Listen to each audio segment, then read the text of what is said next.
हरे कृष्णा। हिंदू धर्म के 4 युगों में अंतिम युग पाप, अधर्म, लोभ, अहंकार और कलह का युग माना गया है। शास्त्रों के अनुसार यह युग एक दिन समाप्त होगा और उसके बाद पुनः सतयुग का उदय होगा। लेकिन यह अंत कैसे होगा? कौन होगा वह दिव्य शक्तिशाली अवतार जो अधर्म का नाश करेगा? यह संपूर्ण कथा हमें भगवत पुराण, विष्णु पुराण, कल्कि पुराण और अन्य ग्रंथों के आधार पर ली जाएगी, उस दिव्य रहस्य में जो कलयुग के अंत से जुड़ा हुआ होता है। कलयुग के लक्षण भगवत पुराण से। धर्म के 4 पाइयों में से 3 नष्ट हो चुके होंगे, सत्य, तप और दया। पाप ही धर्म का रूप बन चुका होगा। स्त्रियां केवल काम के साधन मानी जाएंगी। राजा और शासक भ्रष्ट हो जाएंगे, अपने ही लोगों को लूटेंगे। गुरु अपने शिष्यों से धन वसूल करेंगे, ज्ञान नहीं देंगे। पृथ्वी पर अकाल, भीषण रोग, युद्ध, भूकंप, महामारी फैलेगी। जीवन बहुत छोटा हो जाएगा। 16 वर्ष की आयु में मनुष्य वृद्ध दिखाई देने लगेंगे। एक श्लोक है भगवत पुराण में, धर्मो ही तेषां बलिनाम बलो भवेद धर्मो नष्ट स्यात् कले नृणाम।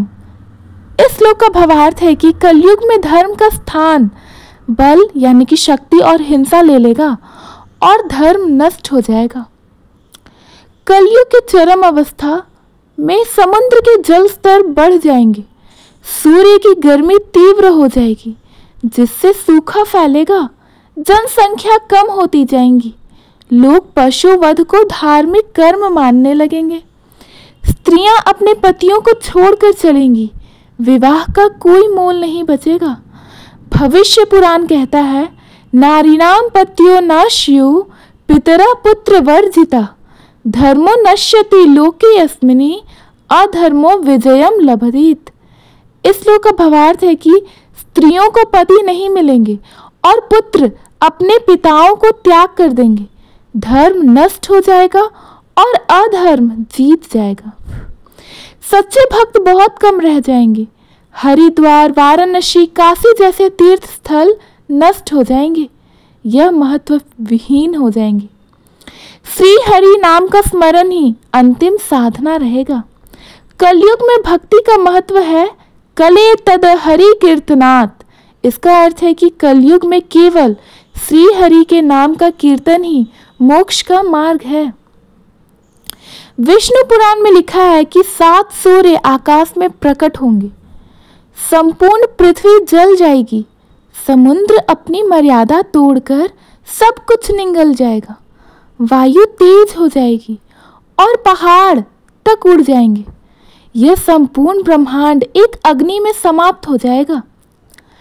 कल्कि पुराण के अनुसार विष्णु भगवान जब अधर्म की सीमा पार होते देखेंगे तब वे कल्कि अवतार के रूप में प्रकट लेंगे।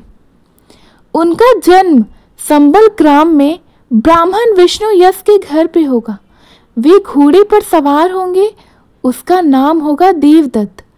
उनके हाथ में तलवार होगी जो बिजली जैसी चमकती होगी। वे असुरों, पापियों, भ्रष्ट शासकों, झूठे धर्म गुरुओं का अंत करेंगे।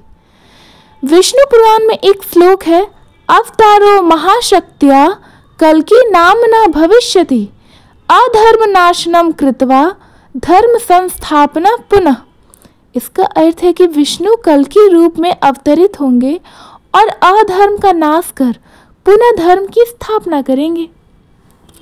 यह युद्ध एक दिन या एक रात नहीं, वर्षों तक चलेगा। कई राजा और राक्षसी प्रवृत्ति के लोग मिलकर कल्कि का विरोध करेंगे। देवताओं की सहायता से कल्कि उन्हें पराजित करेंगे। पुनः सतयुग का आरंभ होगा। कल्कि अवतार के बाद सृष्टि का नव निर्माण होगा। तपस्वी, संत और पुनः धर्म का उदय होगा। पृथ्वी पर पुनः सुख, शांति और दीर्घायु होगी।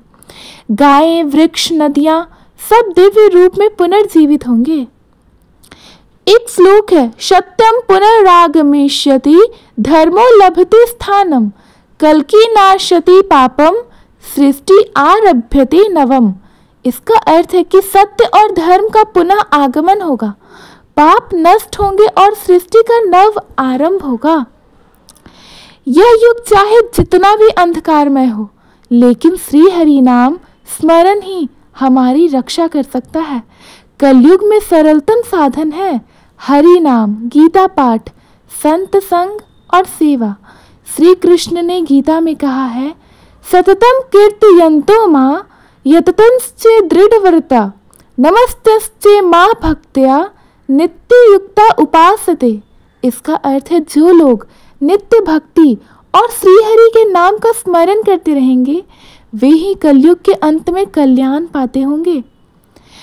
कलयुग का अंत केवल एक दंड नहीं, एक चेतावनी है, ताकि हम अभी से जागे, भक्ति करें और श्रीहरि में अपनी आस्था को देखें।